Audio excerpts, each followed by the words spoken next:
먼저 내가 예수 그리스도로 말미암아 너희 모든 사람에 관하여 내 하나님께 감사함은 너희 믿음이 온 세상에 전파됨이로다.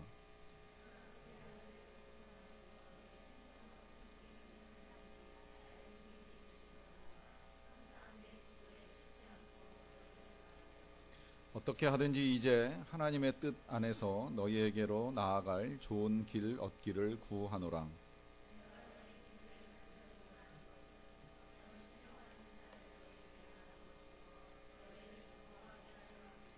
이는 곧 내가 너희 가운데서 너희와 나의 믿음으로 말미암아 피차 안위함을 얻으려 함이람.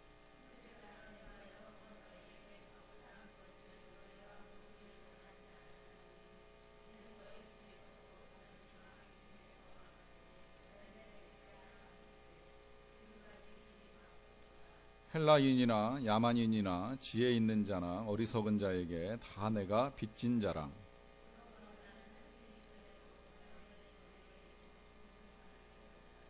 내가 복음을 부끄러워하지 아니하노니 이 복음은 모든 믿는 자에게 구원을 주시는 하나님의 능력이 됨이라. 먼저는 유대인에게요 그리고 헬라인에게로다.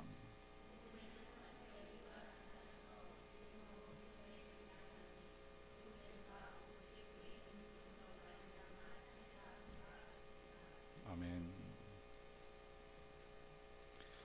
하나님의 은혜 가운데 감사하게도 제가 한 10년 전에 로마를 방문할 기회가 있었습니다. 가족들하고 같이 매일 아침마다 로마서를 한 장씩 읽어가면서 로마 여행을 했었는데 로마 시내에 있는 이제 몇 개 중요한 유적들을 다 볼 수 있는 기회를 가졌습니다. 여기 가보신 분들도 계시리라고 생각을 하는데 어떤 것이 이 사람들 마음속에 오래 남아있는가 하는 질문도 해보고 싶습니다. 저희도 그 여행을 하는 과정 중에 이제 식구들하고 본 것들, 기억 남는 것들을 이야기할 기회가 있었는데, 이제 대개는 뭐 로마 그러면 바티칸 그 성당, 그 베드로 성당이죠. 이제 베드로 성당에 관한 이야기 많이 합니다. 제가 가본 성당 중에는 하여튼 제일 컸고, 이제 광장도 대단하게 여겨지고 한데, 사실 저는 그 성당에서 받았던 감동이나 은혜는 거의 없었던 것 같아요. 그냥 그동안에 궁금했던 거 확인하고, 이제 그 안에 피에타라고 하는 예수님 십자가에서 내리셨을 때 그 어머니가 예수님을 안고 있는 그 동상 정도가 이제 기억이 나는 것입니다. 그리고 보면서 그냥 이 성당 짓기 위해서 정말 이 교황청에서 얼마나 많은 돈을 거두어 들이고 애를 썼는가 하는 이제 이런 모습 정도가 전부였던 것 같아요.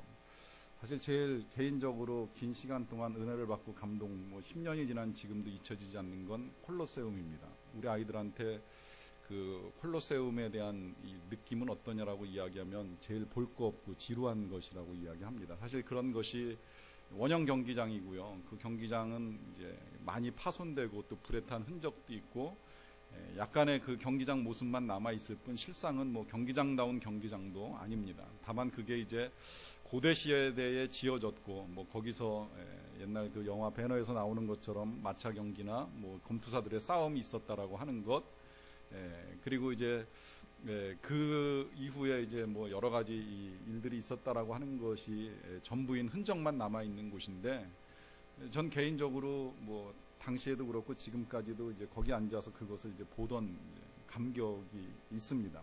그때도 사실 식구들은 뭐 특별히 볼 게 없어서 이렇게 빨리 지나가는 동안에 이제 전 혼자서 이렇게 한쪽 편에 앉아가지고 긴 시간 동안 좀 묵상을 할 수 있는 기회를 가지고 있었고, 그 묵상을 하는 과정 중에 그 콜로세움이라고 하는 경기장이 인상 깊었던 건 이제 2000년 전에 있었던 사건 때문입니다. 사실 성경에 기록되어 있지는 않지만 이제 고대 기독교 역사 속에서 이제 그곳에서 기독교인들이 핍박을 받을 때 뭐 짐승들에 의하여 찢어지기도 하고 또 칼에 의하여 찔려 죽기도 하고 하면서 죽어간 믿음의 선배들의 이 모습에 대한 상상입니다. 제가 오늘 새벽에도 하나님이 우리에게 주신 상상 가운데 이 상상력이라고 하는 걸 동원해서 과거에 있었던 일, 하나님의 역사적인 사건들, 성경에서 읽어나가는 여러 가지 일들을 우리의 상상 속에서 그려보면서 하나님의 은혜의 자리에 이렇게 머무를 수 있는 기회들을 가질 수 있도록 하나님이 우리에게 상상의 능력을 주셨는데, 이제 제가 그날 그 자리에서 그걸 총 동원해가지고 상상의 자리를 갖게 된 거예요. 그래서 그 옛날 그 자리에서 이제 죽어가던 사람들의 모습도 볼 수 있었고, 그리고 그 사람들이 죽어가는 과정 중에도 끝까지 하나님께 기도하는 소리도 들을 수 있었고, 그 듣는 과정 중에 끊임없이 제 가슴을 이제 고동치게 하는 하나님의 이 놀라운 은혜와 감동들을 이제 경험할 수 있었던 것이기 때문에 그건 지금까지도 크게 변하지 않습니다. 그리고 그런 과정 중에 계속해서 끊임없이 이제 질문하는 건 이것입니다. 무엇이 그 일을 가능하게 했을까? 그 사람들, 우리 믿음의 선배들, 2000년 전에 앞서 예수님을 믿고 예수님을 따르던 사람들이 그 죽음의 위협과 공포 속에서도 끝까지 견디면서 그 모든 것들을 감당할 수 있었던 힘은 무엇이었겠는가? 그 힘, 그것이 이제 오늘 우리가 한마디로 말하면 지금 우리가 계속 공부하고 있는 이 복음이라고 하는 것입니다. 맨 마지막에 나오긴 하겠습니다만은 복음은 원래 능력입니다. 이 능력 속에는 이제 여러 가지가 섞여 있는데 이 복음의 능력이 아니고서는 이제 설명할 수 없는 것, 자기의 목숨을 다른 사람들 앞에 내어놓는 것, 그리고 죽음을 두려워하지 않는 것, 그 죽음 가운데서도 끝까지 찬송을 부르면서 기도를 하면서 견디어 나갈 수 있는 이 모든 것들이 복음이라고 하는 거죠. 복음의 능력 때문에 가능하다라고 하는 거예요.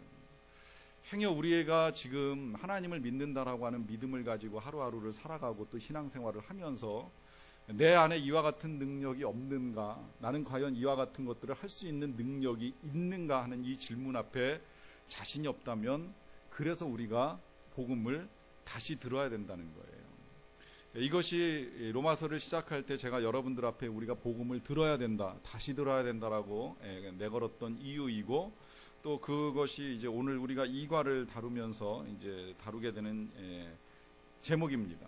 복음을 다시 들어야 된다라고 하는 것이지요. 이제 왜 그렇다면 우리가 이 복음을 다시 들어야 되는가라고 하는 건 이제 가면서 차차 설명을 하긴 하겠습니다만은, 일단 먼저 보는 건 이제 큰 단락으로서 이제 복음 안에서 이제 교제가 일어나는 부분에 좀 초점을 맞춰서 보는데요. 일단 사도 바울은 이제 자기 자신에 대한 소개, 그리고 여러 가지 인사들을 끝내고 난 다음에 로마 교회 성도들이 믿음을 가지고 살고 있다라고 하는 소식을 전해 듣고 감사하는 것으로 이제 편지가 본격적으로 이제 전개가 됩니다. 그는 1장 8절에서 이렇게 이야기합니다. 먼저 내가 예수 그리스도로 말미암아 너희 모든 사람에 관하여 내 하나님께 감사함은 너희의 믿음이 온 세상에 전파됨이로다. 그래요. 여기서 일단 먼저 지금 정리를 하게 되는 것이 있는데요. 그건 하나님께 이제 감사한다라고 하는 것입니다. 여기 이제 복음 안에서의 교제라고 하는 걸 제가 이제 소 제목으로 이제 달아놨는데, 이 복음 안에서의 교제가 참 재밌습니다. 뭐냐면 서로 면식이 없는 관계에서 지금 교제가 일어나요.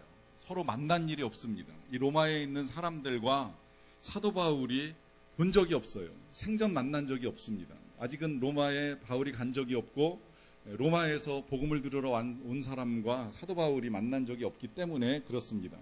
그럼에도 불구하고 교제가 일어납니다. 그래서 이제 이 안에 교제가 일어나는데, 그 교제가 지금 일어나고 있는 것이 이제 우리가 조금 뒤에 보겠습니다만 이제 기도로 일어나게 되고 이제 감사로 일어나게 됩니다. 근데 이 감사라고 하는 것이 어떤 특성을 가지고 있느냐라고 하면, 여러분들 우리가 하나님 앞에 감사하는 것이 때로는 신앙의 척도라고도 이야기합니다. 신앙은 열심에서 그 신앙의 증거가 드러나는 것이 아니라 내 삶에서 내가 얼만큼 하나님께 감사하고 있느냐가 신앙의 척도라고도 할 수 있는데, 그런 면에서 지금 사도 바울은 감사를 합니다. 근데 이 감사에 몇 가지 좋은 형식들을 우리에게 보여줍니다. 첫째는 예수 그리스도로 말미암아 감사하고 있다라고 하는 거예요.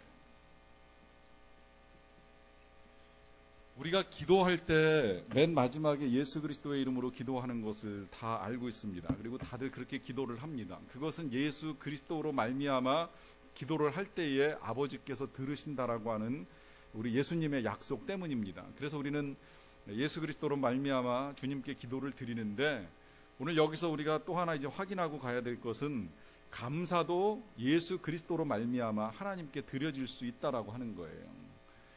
그리고 이제 그 감사를 하게 될 때에, 그러니까 이 감사에서 예수 그리스도는 필수 조건이 되는 거고요. 그 다음에 이제 또 한 가지는 이제 감사의 근원이라고 표현할까요? 정확하게 이걸 참 정의하기가 좀 어렵긴 한데, 감사의 근원이라고 하면 이제 이 모든 사람입니다. 지금 여기서 사도 바울 선생님이 너희 모든 사람에 관하여 하나님께 감사한다라고 하는 이야기를 하고 있어요. 그러니까 너희 로마에 있는 몇몇 특별한 사람들 때문에 내가 감사한다라고 하는 것이 아니라 그 로마에 있는 모든 사람들, 이 편지를 받아들이게 될 모든 사람에 관하여 감사한다라고 하는 고백을 하고 있습니다. 이 고백을 여러분들이 이렇게 이해하셔도 좋을 것 같아요. 교회라고 하는 공동체에는 다양한 사람들이 있습니다. 이 안에는 이 신앙이 좋은 사람도 있고 신앙이 약한 사람도 있고요. 또 열심히 봉사하는 사람도 있지만 그냥 와서 예배만 잠깐 드리고 가는 사람들도 있을 수 있습니다.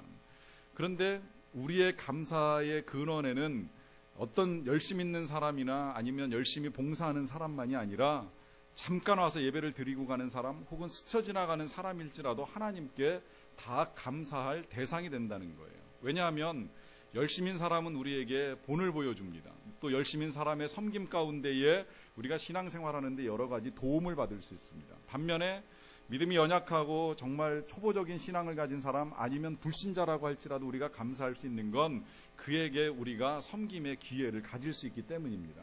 복음을 전할 수 있는 기회를 가질 수 있기 때문입니다. 우리가 시작하면서 오늘 이 위에서 지금 이제 곧 진행되게 될 청소년들을 위해서 기도하는 시간을 가졌는데요.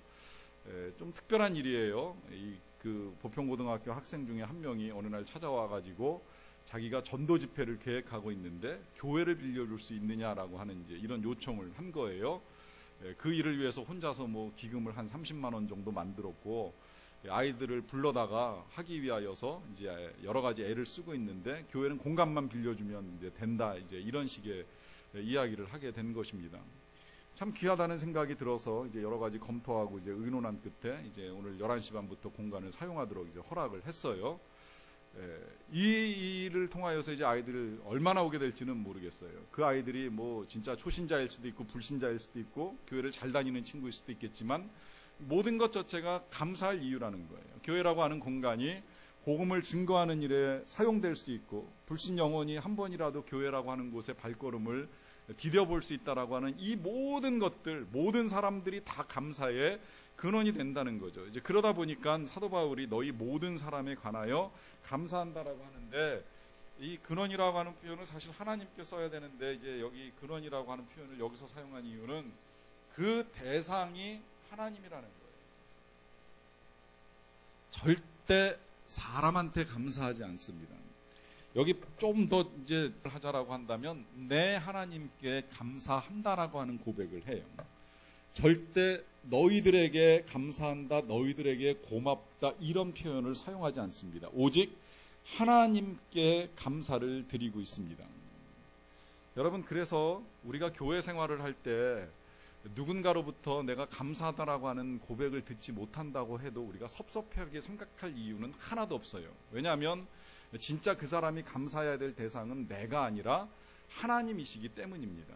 혹 내가 정말 열심히 뭐 섬기거나 봉사하거나 전하거나 애써가지고 어떤 특별한 일을 했다고 할지라도 물론 뭐 서로 간에 감사의 고백을 주고받는 것 자체를 나쁘다고 보는 건 아닙니다. 서로를 격려하기 위하여 좋은 일입니다만 그러나 그와 같은 고백을 듣지 못할 때에도 전혀 섭섭하게 생각하지 말아야 될 이유는 그 사람의 감사는 그가 하나님께 올려드려야 될 일이지 내가 들어야 될 것이 아니라는 거예요. 오늘 사도 바울이 그걸 분명하게 보여줍니다. 그래서 그는 로마 성도들 당신들께 감사합니다라고 고백하는 것이 아니라 내 하나님께 감사한다라고 하면서 감사의 대상을 분명하게 밝히면서 이제 또 이 위에 제가 근원이라고 표현한 이유는 이유 때문이에요. 이유.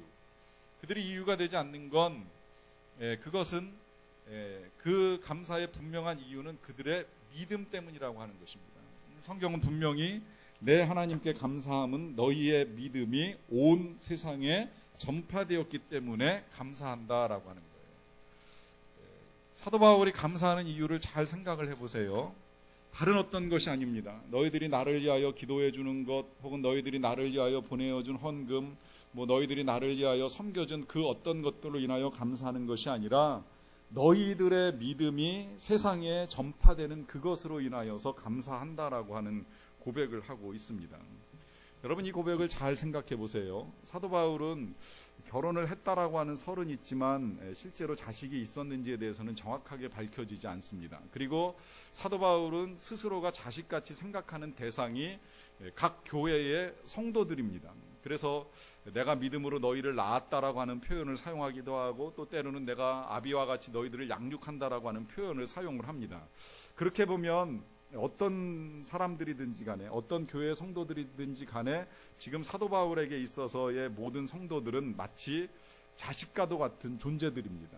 이 자녀와도 같은 존재들인 이 성도들에게 있어서 사도 바울이 감사하는 건 다른 어떤 것이 아니라 믿음이라고 하는 거예요. 여기서 이제 우리가 생각해 봐야 될 것이 우리는 우리의 자녀들에게 있어서 감사하게 될 때 자녀들의 무엇을 놓고 감사하고 있느냐라고 하는 질문을 해봐야 되는 것입니다. 여러분 하나님 앞에 여러분들이 감사를 드리게 될 때에 자녀의 어떤 면을 놓고서 감사를 드립니까? 자녀의 똑똑함, 자녀의 성적, 자녀의 건강함, 자녀의 능력, 물론 다 감사할 이유가 되겠지만 정말 우리가 사랑한다라고 하고서 우리의 자녀들에게 믿음을 보여주기 원하고 믿음을 갖게 하길 원한다면 우리가 자녀들에게 있어서 가장 감사해야 될 건 자녀의 믿음이라고 하는 사실입니다. 어떤 것보다도 이 일을 소중하게 여길 수 있어야 된다는 거예요. 이걸 역으로 생각을 한번 해보세요. 우리의 자녀들이 우리의 모습을 보고 하나님 앞에 감사를 하거나 혹은 세상 사람들 앞에 자랑할 만한 무엇인가를 가지고 있다고 한다면 그건 과연 무엇일까요? 우리의 자녀들이 세상에 나가서 이야기할 때 우리 부모님은 정말 돈이 많은 사람들이야. 우리 부모님은 정말 유명한 사람들이야. 우리 부모님은 이러한 사람이야 저러한 사람이야 이야기할 때 부모된 우리로서 가장 들어야 될 칭찬은 무엇일까요? 그것은 우리 부모가 믿음의 사람이라는 거예요. 우리 부모가 기도하는 사람이라고 하는 칭찬을 들을 수 있어야 된다라고 하는 것이지요. 제가 그런 이야기를 실제로 들어봤어요. 우리 성도들 중에 기도하시는 분이 기도하게 된 이유가 부모님이 기도하는 모습을 보고 나서 나도 기도해야 되겠다라고 하는 생각을 했다라고 하는 것입니다. 가만 보니까 우리 부모님이 그렇게 사시는 것, 또 내가 이렇게 사는 것이 다 기도 덕분이라고 하는 것을 깨닫게 되면서 이제 나도 기도하지 않고는 살 수 없다라고 하는 생각을 가지고 기도를 결정하고 기도를 선택을 한다라고 하는 말씀을 들었습니다. 부모가 보여주었던 기도의 삶, 믿음의 삶이 자녀의 삶에 그대로 드러나고 그게 자랑거리가 되는 거예요. 그리고 그게 감사의 이유가 되는 거죠. 사도 바울이 감사하는 건 다른 어떤 것이 아니라 바로 믿음입니다. 이 믿음을 가지고 이제 감사하면서 이제 자신이 가지고 있는 소원 한 가지를 이야기하는데 1장 9절과 10절에서 이런 소원을 이야기합니다. 내가 그의 아들의 복음 안에서 내 심령으로 섬기는 하나님이 나의 증인이 되시거니와 항상 내 기도에 쉬지 않고 너희를 말하며 어떻게 하든지 이제 하나님의 뜻 안에서 너희에게로 나아갈 좋은 길 얻기를 구하노라 라고 하면서 이 사도 바울이 로마의 성도들을 위하여 기도하면서 로마를 방문하기를 소망하고 있다는 것을 밝히고 있습니다. 근데 이 기도가 이제 어떤 기도인가 이제 태도로 보여주는 건 항상 내 기도에 쉬지 않고 너희를 말한다 그래요. 이게 이제 기도의 제목이었어요. 항상 쉬지 않고 이 로마의 성도들을 위해서 기도하고 또 그 다음에 이제 한 가지 소망이 있다면 이제 너희에게로 나아갈 좋은 길, 언젠가 한 번은 꼭 로마에 가기를 소망한다. 근데 그 소망 앞에 아주 중요한 표현이 담겨 있습니다. 그건 하나님의 뜻 안에서 너희에게로 나아갈 길을 구한다라고 하는 것입니다. 그냥 내가 가고 싶어 가는 것이 아니라 하나님의 뜻 안에서 하나님이 허락하시는 때에 기회가 허락된다면 너희를 보기를 원한다라고 하는 기도를 드리고 있는 것입니다.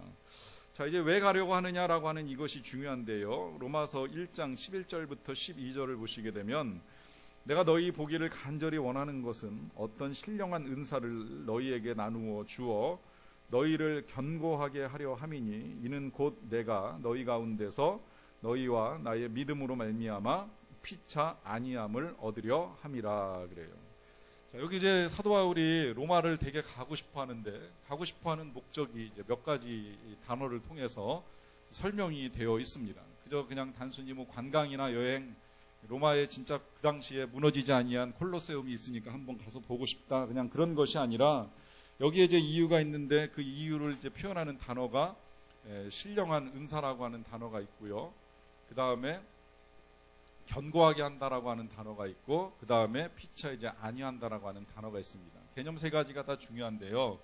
이 신령한 은사라고 하는 단어는 그동안에 이제 해석상에 이제 여러 가지 오해를 많이 불러 일으켰어요. 일단 은사라고 하는 단어가 있다 보니까 이것 때문에 사도 바울이 로마에 있는 사람들에게 가가지고 무슨 성령 집회하면서 방언할 수 있게 해주고 뭐 치유 은사 받게 하고 무슨 뭐 예언의 은사 받게 하고 하는 이런 거 아니겠는가, 그런 신령한 은사를 나누어 주기 위하여서 가려고 하는 거 아니겠느냐라고 하는 해석이 일부 있었습니다. 그런데 그 해석은 위험합니다. 왜 위험하느냐라고 하면 이 신령한, 지금 전에 말씀드렸던 이런 은사들을 나누어 주는 능력은 바울에게 있는 것이 아니라 하나님께 있습니다. 바울이 고린도전서에서 분명하게 밝혀주기를, 어떤 사람은 성령께서 뭐 이런저런 은사들을 나누어 준다라고 할 때 이런 은사들을 나누어 주는 주체는 전적으로 하나님이고 성령님이시지 바울이라고 하는 한 사람이 할 수 있는 것이 아닙니다. 이제 그런 의미에서 여기서 말하고 있는 이 신령한 은사는 이제 그와 같은 식의 은사는 아니라는 거예요. 다만 이 은사라고 하는 게 이제 이 카리스마, 영어로 이 기프트라고 하는 단어가 우리나라에서는 지금 다 이게 은사로 번역이 되다 보니까 늘 그런 식의 이제 해석으로 빠질 수 있는 위험이 큰데, 여기서 말하는 이 선물, 신령한 선물이라고 하는 건 이보다도 더 중요한 것, 그건 복음이라는 거예요. 복음. 왜 복음이라고 해석이 가능한지는 그 뒤에 나중에 15절 보시면 분명하게 나와요. 그러므로 나는 할 수 있는 대로 로마에 있는 너희에게도 복음 전하기를 원하노라. 이게 사도 바울이 나누어 주기를 원했던 거예요. 이게 또 틀림없다라고 하는 것, 그 증거가 뭐냐? 그 뒤에 보시면 이 신령한 은사를 너희에게 나누어 주어 너희를 견고하게 하려는 것이라고 하는 이야기를 하고 있잖아요. 견고하게 한다. 그러면 이제 이 견고하게 한다라고 하는 단어가 참 중요하기 때문에 이제 우리가 그걸 잘 생각을 해봐야 되는데요.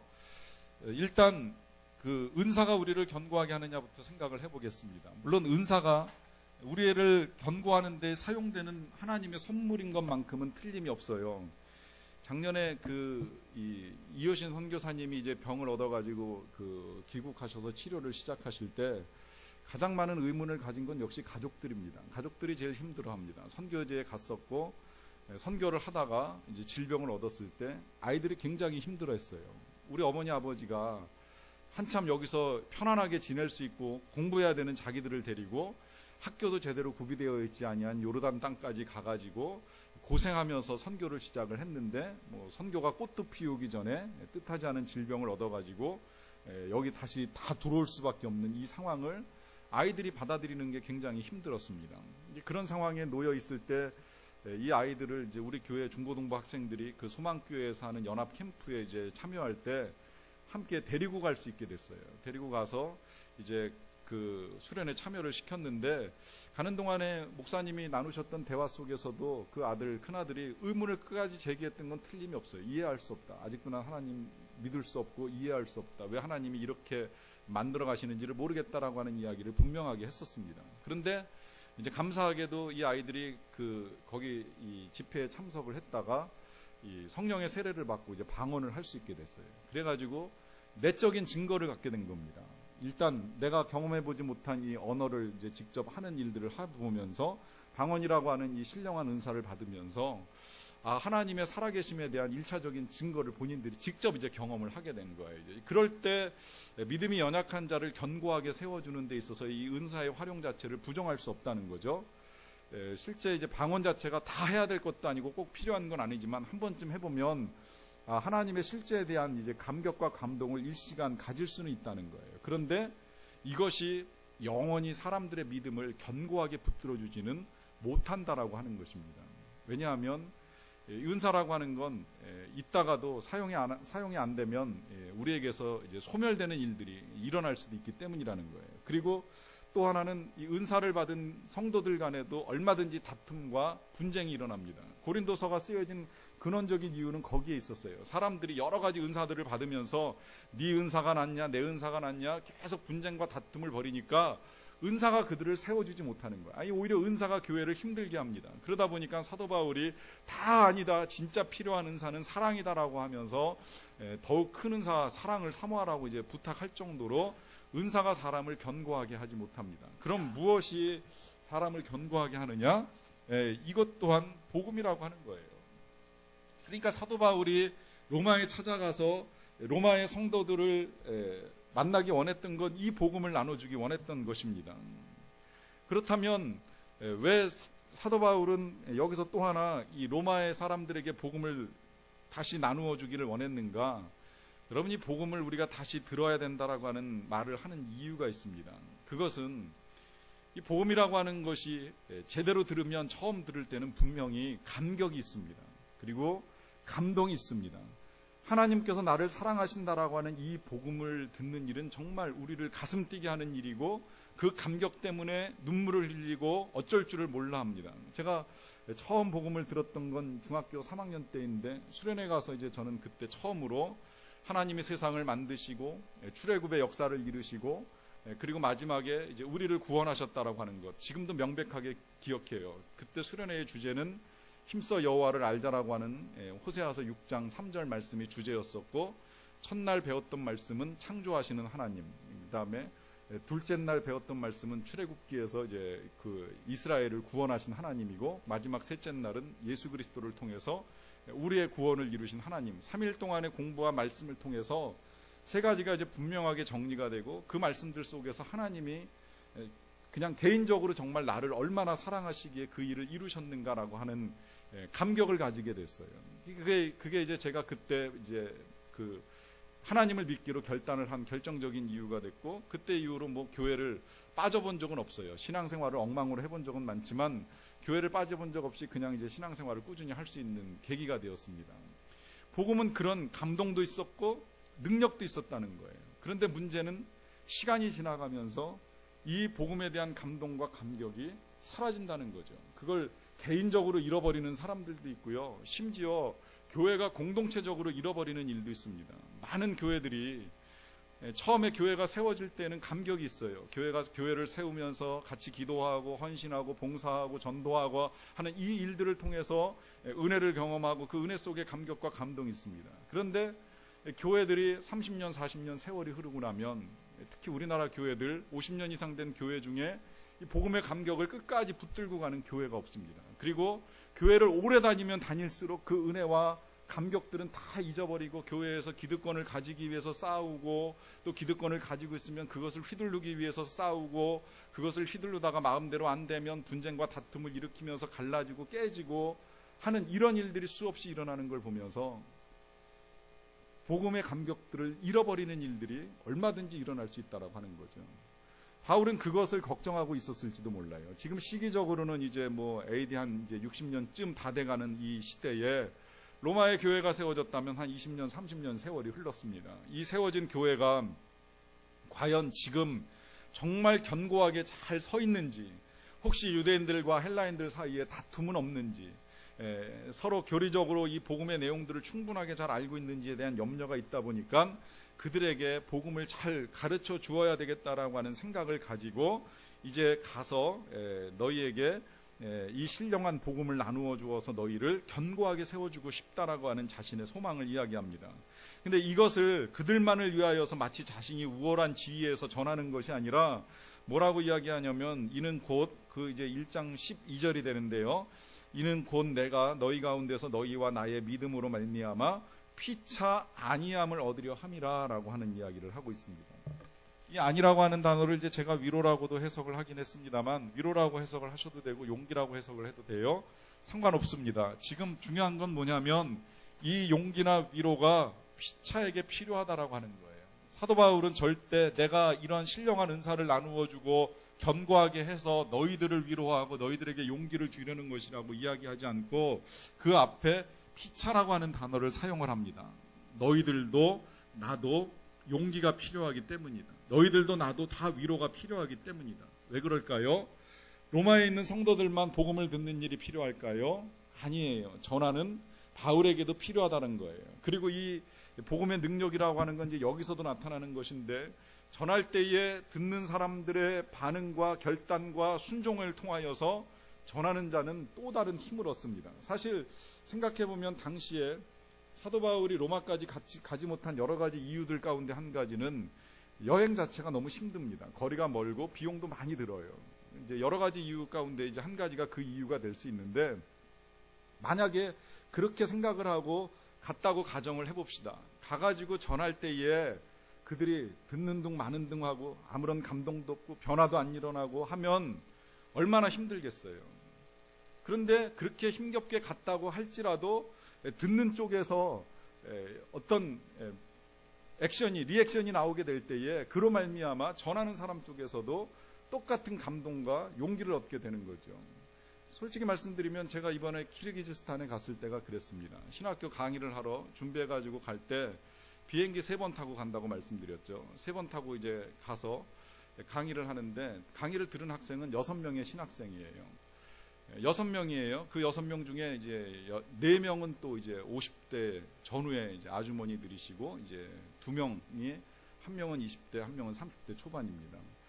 다 쓰러져가는 집에서 신학교가 이제 되고 있어요. 마치 진짜 1907년 우리나라 처음 신학교 평양에 세워졌을 때 똑같은 모습, 그런 느낌이었어요. 본 적은 없지만. 근데 그 사람들하고 같이 이 공부를 하는 과정 중에 그들에게도 힘이 될 수 있을지 모르겠지만 저도 굉장히 큰 힘을 얻고 왔어요.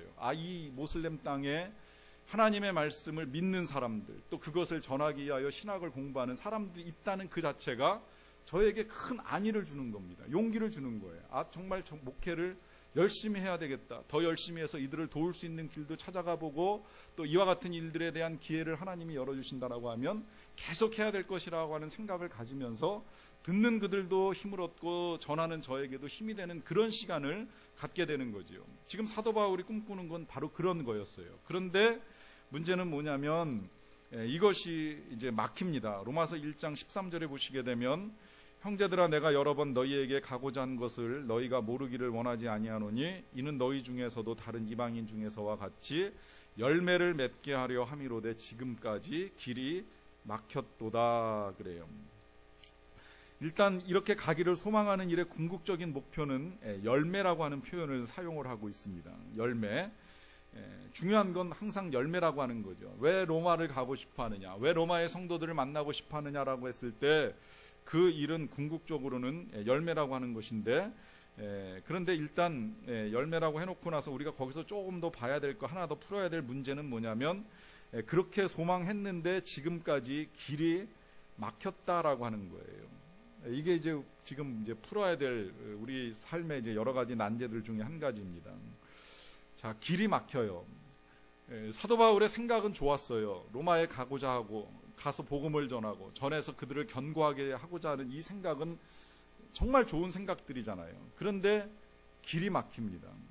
여러분, 이제 이게 우리가 늘 답답해하는 부분입니다. 기도하고 진행하는 일이 풀리지 아니할 때, 선교사님이 선교를 나갔는데 뜻하지 아니한 질병을 가지고 돌아오셔야만 될 때 하는 여러 가지 의문들이 계속 생겨납니다. 근데 여러분, 이걸 아셔야 돼요. 길이 막히는 건 또한 하나님의 뜻 가운데 있는 일이라고 하는 거예요. 사도 바울이 사실 이 경험이 처음은 아닙니다. 사도행전 16장을 읽어 나가다 보면 사도 바울이 기도하는 중에 이제 그 드로아 지방 무시아라고 하는 지역에 이르러 가지고 아시아 쪽으로 이제 선교를 하려고 하는데, 사도 바울 고백으로 그래요. 성령께서 허락하지 아니하시는지라 그래요. 그리고 그러고 나서 이제 다시 비두니아 지방으로 이제 사역을 방향을 바꾸는 걸 볼 수가 있습니다. 근데 놀랍게도 이 바뀐 방향에 따라서 복음이 이제 계속 서쪽 방향으로 진행을 해가지고 뭐 로마에도 들어가고 로마의 길을 따라서 이제 뭐 여러 유럽 나라들로 이제 퍼져가는 것을 볼 수가 있습니다.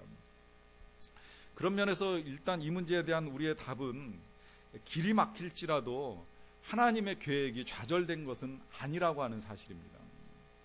여러분, 이게 얼마나 놀라운 하나님의 섭리 속에 있는가, 이 자체를 놓고만 봐도 특별할 수 있는데요. 길이 막히니까 사도 바울이 선택한 방법이 뭐예요? 편지를 쓰는 거였어요.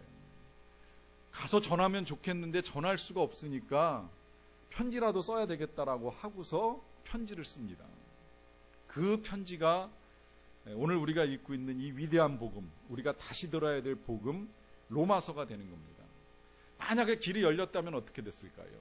거꾸로 로마서는 쓰여지지 않습니다. 로마서가 쓰여지지 않으면 우리가 복음의 내용을 충분히 이해하고 정리하는 데는 여러 가지 어려움들이 많았을 거예요. 그러나 길이 막힘으로 말미암아 편지가 쓰여졌고, 그 편지가 성령의 감동으로 쓰여짐으로 말미암아 지금까지 2000년의 세월이 흐른 지금까지 남아있고, 또 세계 많은 사람들에게 전달되면서 지난주에 제가 말씀드린 대로 사람들을 변화시킵니다.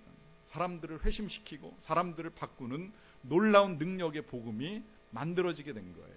그러니 길이 막힌 것만 가지고서 의문만을 가질 것이 아니라 거기엔 또 다른 하나님의 계획이 있다라고 하는 사실을 우리가 분명하게 확인할 수 있는 것이지요. 저는 지금 이 말씀을 직접적으로 드리긴 좀 힘들었습니다만은, 우리 정성욱 선교사님이 질병으로 인해서 요르단 선교의 길이 막혔지만 하나님의 계획은 분명히 기대하고 있습니다. 어떤 계획인지는 정확하게는 모르겠어요. 이제 그건 정말 하나님이 이제 비밀리에 또 풀어가실 방법이라고 생각을 합니다만은, 그러나 하나님의 계획 속에서는 또 다른 방법을 통하여 그 가정과 함께 하실 일들이 있으리라고 하는 기대를 가지고 나아가는 것입니다. 그 다음에 이제 이 복음의 능력을 이제 우리가 좀 보겠는데요. 여기서는 이제 복음의 능력을 다 보지는 못합니다만은, 일단 왜 그러면 사도 바울이 이 복음을 가지고 이제 나가려고 했는가, 이제 몇 가지로 좀 보겠습니다. 첫째는 이 복음이 마음의 빚을 불러 일으킨다라고 하는 거예요. 이게 이제 첫 번째 능력인데, 로마서 1장 14절 말씀입니다. 헬라인이나 야만인이나 지혜 있는 자나 어리석은 자에게 다 내가 빚진 자라 하는 표현을 사용을 합니다. 자, 여기서 이 빚이 무슨 빚이냐라고 했을 때에 마음의 빚, 사랑의 빚, 복음의 빚 다 상관은 없어요. 중요한 건 지금 사도 바울이 이제 그런 고백을 하고 있다라고 하는 거예요. 빚이 있다. 분명한 건 채무는 아니라고 하는 거죠. 이제 이 진짜 무슨 금전적인 빚을 가지고 이야기하는 건 아닌데, 왜 사도 바울이 이 빚을 지고 있다라고 하는 표현을 사용을 하느냐라고 하는 것이죠. 원래 이 빚이라고 하는 거는요, 내가 상대방으로부터 무엇인가를 빌렸을 때 만들어지는 겁니다. 대갚아 주어야 되기 때문에 빚이 되는 거죠. 그렇기 때문에 여러분들 잘 생각해 보세요. 여러분들이 누군가에게 빚을 지고 있다. 그냥 경제적인 채무를 가지고 이야기하는 것이 아니라, 지금 사도 바울과도 같이 어떤 내가 누군가에게 무언가를 대갚아야 될 것이 있다라고 하는 그 질문 앞에 그냥 서게 된다면, 선뜻 나는 그런가라고 하는 의문이 생길 수도 있다는 거예요. 이제 그런 의미에서 이 빚이라고 하는 또 하나의 형태를 우리가 알아야 되는데요. 빚이라고 하는 것이 남으로부터 내가 빌렸기 때문에 갚아야 되는 것만 빚이 되는 것이 아니라, 또 하나의 빚은 전달의 책임입니다. 제가 이걸 설명하기 위해서 예에 대한 고민을 많이 했는데, 적절한지 지금도 사실 잘 판단이 안 서지만 그냥 예를 들어서 말씀을 드리겠습니다. 1억이라고 하는 돈이 지금 어느 정도 규모인지는 모르겠지만 별로 그렇게 크게 감동이 안 오는 분들도 계실 수 있을지 몰라서 그냥 일단 10억을 기준으로 해서 이야기하겠습니다. 누군가 나에게 100억을 맡기면서, 자, 10억은 네가 쓰고 나머지 90억은 10명의 사람에게 각각 10억씩 나누어 주라고 이제 그 부탁을 했다고 이야기를 합시다. 그러면 10억은 이제 내가 거저 얻게 된 것이에요. 그리고 나머지 90억은 제 것이 아니라 부탁한 사람들에게 나누어 줘야 될 것들이죠. 근데 이걸 나누어 주지 않고 제가 가지고 있다면 전달을 이행하지 아니한 채무를 가지게 된다는 거예요. 내 것이 아니기 때문에 이 나머지 것들은 다 전달을 해야 된다는 것이죠. 복음이 이런 거 아닐까라고 하는 생각을 해보는 겁니다. 우리가 하나님께로 받은 것, 몰라요. 지금 이 복음의 가치를 금전으로 환산하는 게 조금 이제 위험하기는 합니다만은, 사실은 10억 이상의 가치인데, 워낙 물질의 세계가 크다 보니까 차라리 구원보다 10억이 더 낫겠다라고 이런 생각을 가지시는지는 모르겠지만, 우리가 받은 건 10억 이상의 것들을 받은 거고요. 나머지 것들을 하나님이 우리에게 이렇게 맡겨주시면서 이것들을 전하라고 하는 이제 채무를 주신 겁니다. 사도 바울이 가지고 있었던 마음은 적어도 이런 마음이라는 거예요. 하나님께로부터 받은 것이 너무나도 크다 보니까 그 큰 것을 나만은 가질 수가 없어가지고 누군가에게 전달을 하지 않으면 안 될 것 같은 이 의무감. 여러분이 의무라고 하는 거 아시지요? 의무라고 하는 거는요, 내가 그것을 책임이라고 느끼기 전까지는 의무가 되지 않습니다. 결혼을 했는데도요, 그런 가정을 본 일도 있어요. 결혼을 하고 나서 물론 이제 뭐 아내도 가족을 책임져야 될 책임이 가족을 이제 먹여 살린다기보다는 뭐 양육하고 이제 부양할 책임이 있겠지만 가장은 그 가정에 필요한 것들을 채워야 될 책임이 있잖아요. 그런데 그냥 무책임하게 이제 가족을 방치해버리는 부모들이 있을 수 있습니다. 근데 그게 잘못되었다라고 하는 생각을 하지 않는 사람을 일깨우는 건 정말 어려워요. 본인이 내가 가장으로서 내 가족을 책임져야 된다라고 하는 생각을 갖기 전까지 그 사람에게 그 책임을 일깨워주는 게 쉽지 않다는 거예요. 그러다 보니까 때로는 이제 여자들이 일을 해가지고서 이제 가족을 부양하는 경우들이 종종 생겨나게 되는데, 이 의무라고 하는 것이 그런 특성을 가지고 있다는 거예요. 내가 느끼기 전까지는 의무가 되지 않을 수도 있다라고 하는 거죠. 근데 사도 바울은 이 일을 마치 이런 방식으로 이해를 하고 있는 거예요. 내가 받은 것이 너무나도 큰데 이게 내 것만이 아니라 누군가에게 전달해야 되는 의무로 생각을 하고, 그래서 스스로를 빚진 자라고 규정을 하면서 복음을 전해야 되겠다라고 하는 생각을 하죠. 근데 그 대상이 누구냐면 1장 14절 그냥 그대로 봅니다.